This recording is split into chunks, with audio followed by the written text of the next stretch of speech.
What a weird last 12 months or so. The Yankees entered last season in a weird place, as it felt like they'd immensely underachieved in 2021, then had an underwhelming offseason.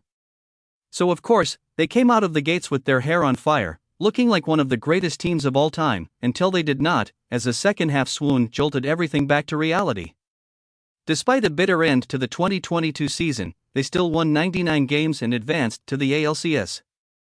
With New Year's Day in the rear-view window, fans are starting to jones for baseball, if they weren't already.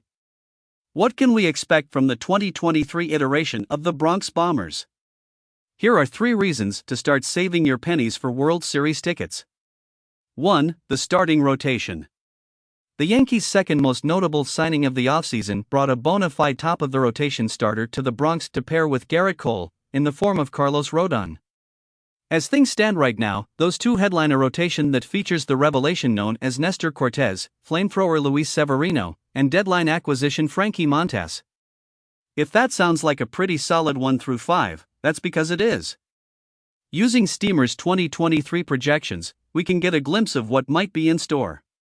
To begin, Rodon and Cole come in at 3rd and 4th, respectively, on the F-WAR leaderboard for all MLB pitchers, with 4.5 and 4.4 F-WAR. If nothing else, boasting 2 of the very best starting pitchers in the world is a good starting point. Moreover, Cortes, Severino, and Montas project to pull their weight as well, with each of the 3 putting up at least 2.0 F-WAR, a number that seems especially bearish when it comes to Nasty Nestor. All told, Steamer sees the potential for 146 combined starts from the 5. I suspect very few fans would hesitate to sign up for that, especially if Cole and Rodon form a devastating 1-2 punch at the top of the rotation. 2. Aaron Judge is extremely good at baseball. Is the captain, the reigning American League MVP and AL home run king, going to hit 62 home runs again in 2023 amid another season that even some of the greatest to ever play can only dream of? Probably not. But here's the thing. It feels like even a season that features some regression is still going to be pretty darn good. As a jumping-off point, consider Steamer's projection for Judge. Because the system doesn't like his defense, he's only projected to be the second most valuable player in baseball by F-WAR with 6.9, behind Juan Soto at 7.1. Meanwhile, this hypothetical version of Judge will lead baseball in long balls with 44, while raking to the tune of a 163 WRC+. The crazy thing is that, while I would sign up for that from Judge in a heartbeat, it's entirely possible he'll be better than that this season. Andres wrote in depth about a week on the incomparable nature of Judge's power. Considering that, what if Steamer is underestimating the giant slugger?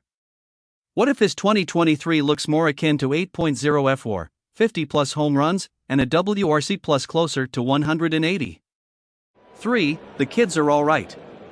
We got a glimpse last fall, but it seems highly probable that from opening day onward, at least a couple of the next generation of touted Yankee prospects will play important roles for the Yankees. Only 3 times. Oswaldo Cabrera earned his spot on the team in the second half.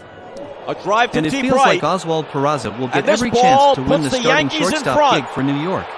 Cabrera I'm had still a a bit double in his skeptical first that at-bat. Anthony Volpe will make the club out of spring training, barring a torrid performance from the blue chipper. He still only had a cup of coffee and at the Yankees AAA, get off the and it feels like more seasoning could be in order. Nonetheless, I expect Volpe too will play a part in the upcoming season, though likely not right out of the gate. But Peraza got his call-up last fall, though he did not get the major league reps we perhaps expected him to. Well, this is how the Yankees He's here, and from all the offseason chatter, seems to be firmly ensconced into the aforementioned position battle at shortstop. It doesn't sound like the Yankees expect him to come up as an all-glove, no-bat player either. Yankees hitting coach Dylan Lawson recently praised Peraza's approach, noting his exit velocities, swing decisions, and aggressiveness. Meanwhile, Cabrera figures to be a large part of the Yankees' plans this season, whether as the regular left fielder or as a jack-of-all-trades capable of filling in virtually everywhere on the diamond. The young switch hitter, buoyed by his defense and a slightly above-average bat, put up 1.5 F-WAR in 44 games.